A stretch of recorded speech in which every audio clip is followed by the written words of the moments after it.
Vamos a ver qué son los pensamientos. Sabemos que el cerebro y el cuerpo comparten energía y información en un proceso regulado por la mente. También sabemos que ciertas partes del cerebro se activan para producir pensamientos y que el cerebro funciona con energía eléctrica que medimos con electroencefalografía. Cuando una persona fallece, su electroencefalograma es plano, lo que indica que ya no hay actividad cerebral. Ahora, ¿te has preguntado alguna vez qué es un pensamiento? Desde una perspectiva exclusivamente física, un pensamiento es energía eléctrica que puede manifestarse de dos formas, en imágenes y en palabras. Cuando piensas en algo, lo que acude a tu mente, a tu consciencia, son imágenes y palabras. Otra cosa es que puedas, por ejemplo, evocar un recuerdo a través de los sentidos, como cuando percibes un olor o escuchas una música que te traslada a una experiencia pasada. Pero cuando estás pensando en ese recuerdo, lo que llega a tu consciencia son imágenes y o palabras. Si has visto la película que protagonizan Nemo y Dory y te pido que ahora pienses en ella, solo puedes hacerlo mediante imágenes y palabras. Por otra parte, antes te he dicho que según el Dr. Siegel, el cerebro contiene dos tipos de circuitos, uno físico y uno mental. ¿Recuerdas? Otros autores, en vez de circuitos, los llaman sistemas, aunque para nuestro propósito la nomenclatura es lo de menos. Pero además, la mente se concibe como dos tipos de procesos, los conscientes, de los que nos damos cuenta, y los inconscientes, de los que no nos damos cuenta. También sabemos que las neuronas se comunican entre sí a través de impulsos nerviosos y esos impulsos se manifiestan de forma consciente en lo que llamamos pensamientos. Así que desde un punto de vista productivo, los pensamientos no son más que el producto de la actividad cerebral. El cerebro produce pensamientos al igual que otros órganos fabrican otros productos. Por ejemplo, el hígado produce la bilis que ayuda a la digestión de los alimentos.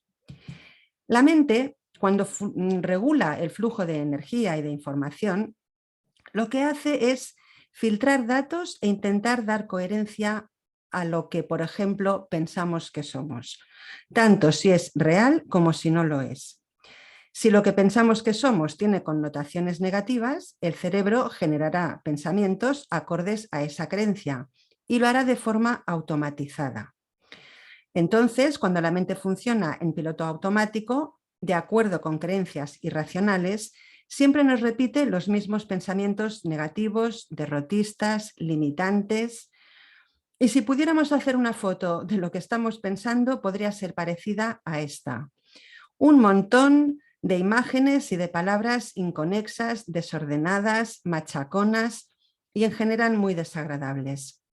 Cuando alguien dice estar obsesionado con pensamientos negativos que no puede evitar, lo que le pasa por la cabeza podría parecerse a esta foto. En esta situación estamos secuestrados por una mente irracional.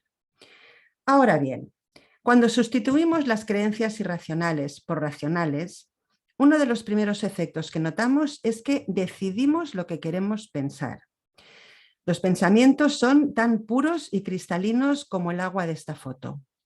El proceso mental es fluido, es equilibrado, sano, queriendo decir que tenemos mayor claridad, mejores ideas, más flexibilidad.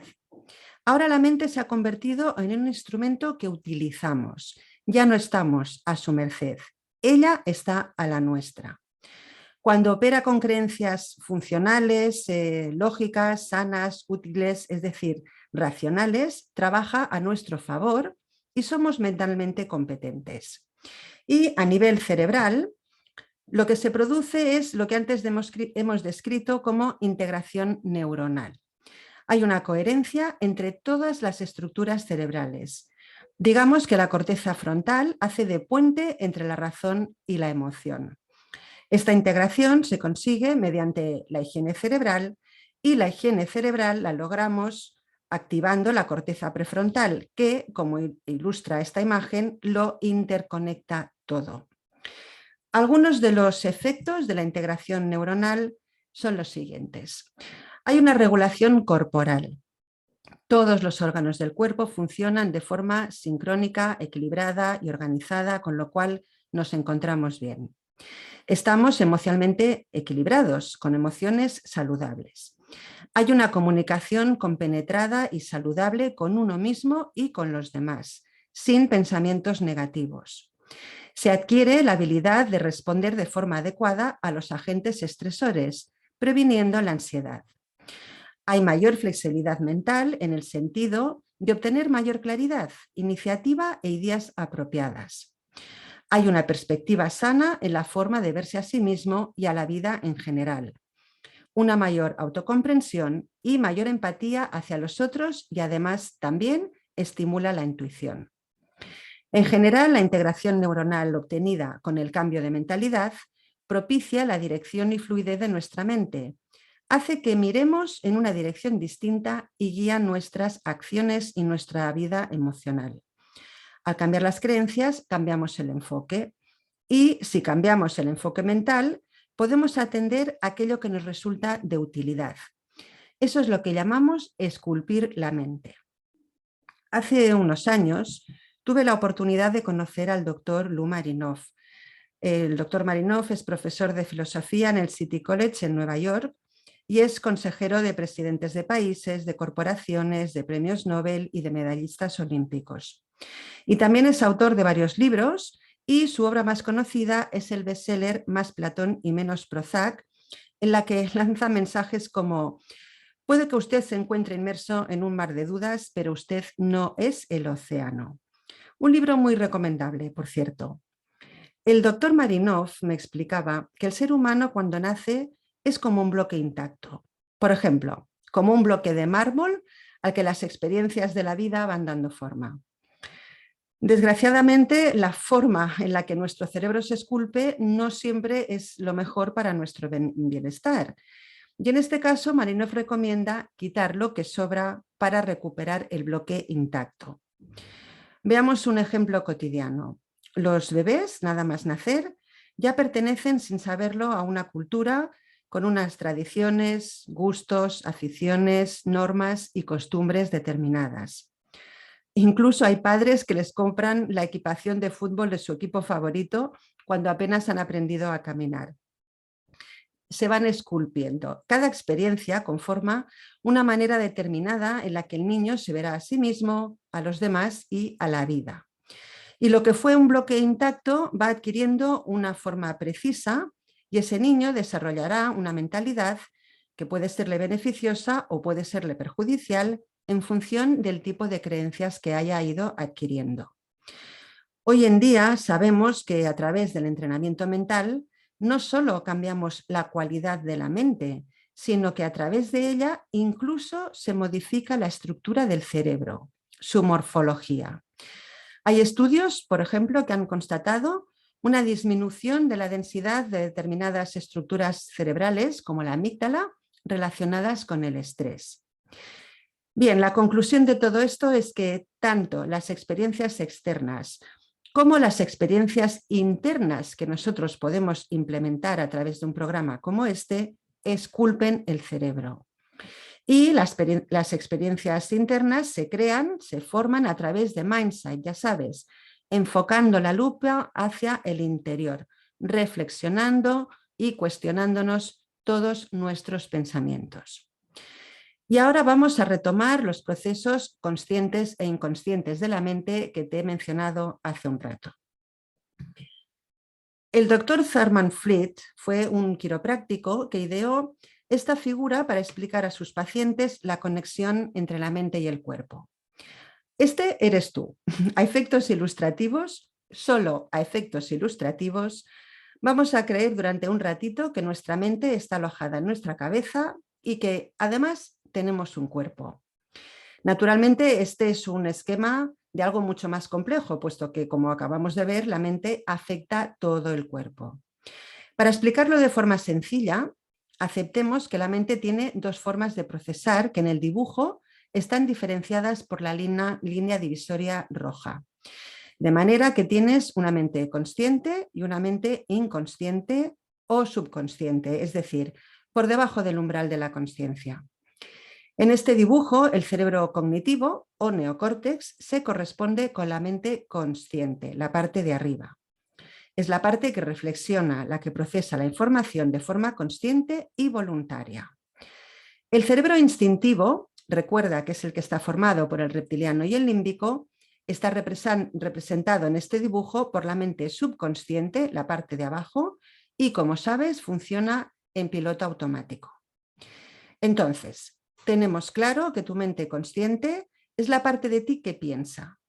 En ella están tu voluntad y, por lo tanto, tu capacidad de decisión. Con tu mente consciente has decidido seguir este programa de entrenamiento. Esa idea la has tenido y la has elegido tú.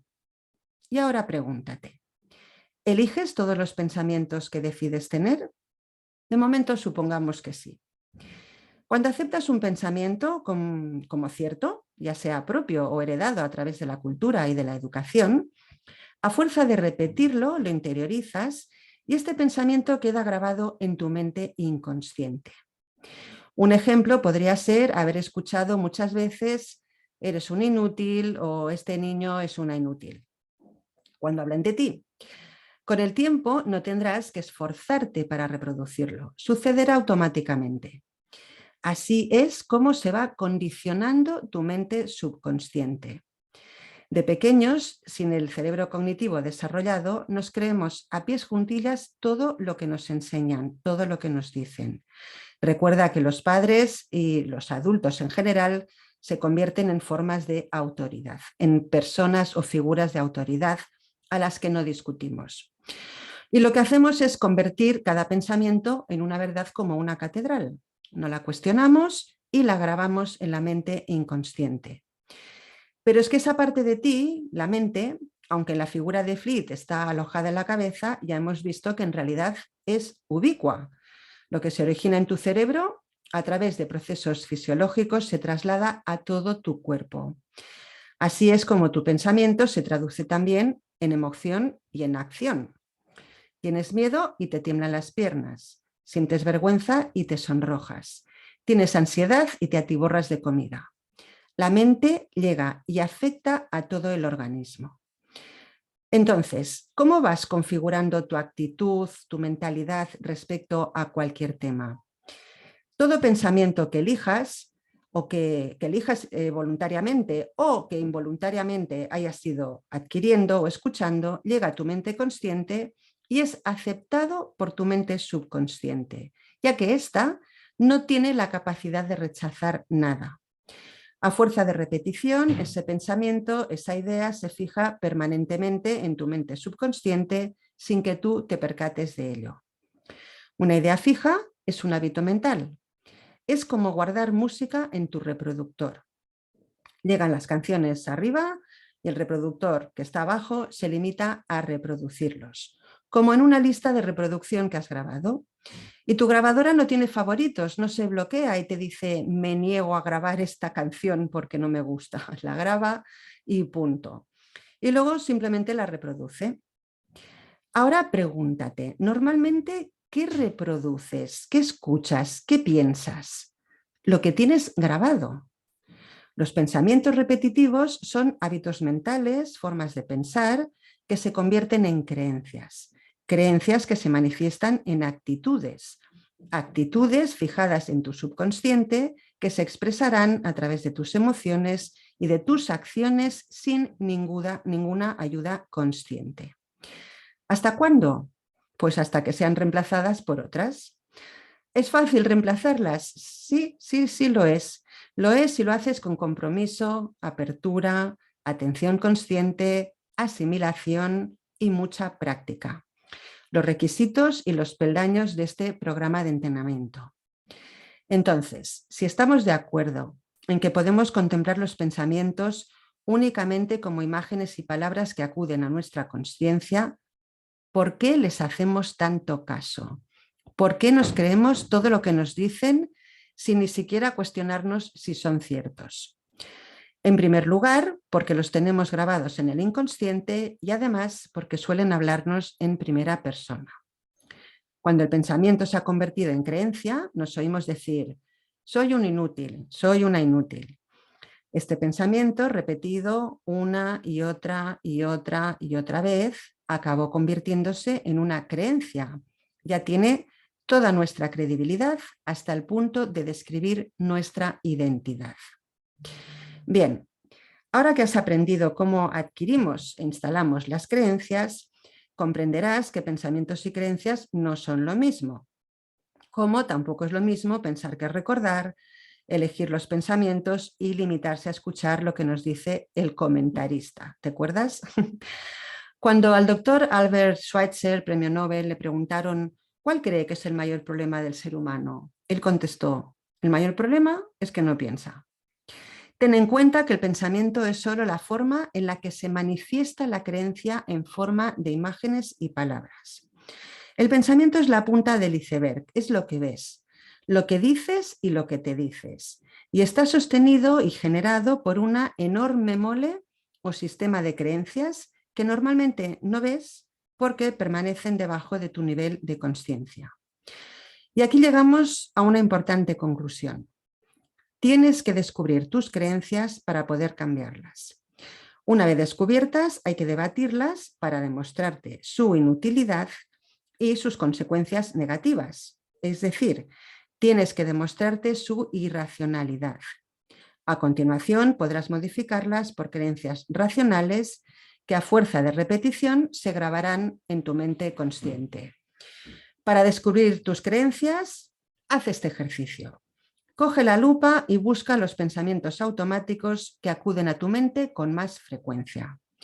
Agrúpalos en función de si son agradables o desagradables, o si prefieres positivos y negativos.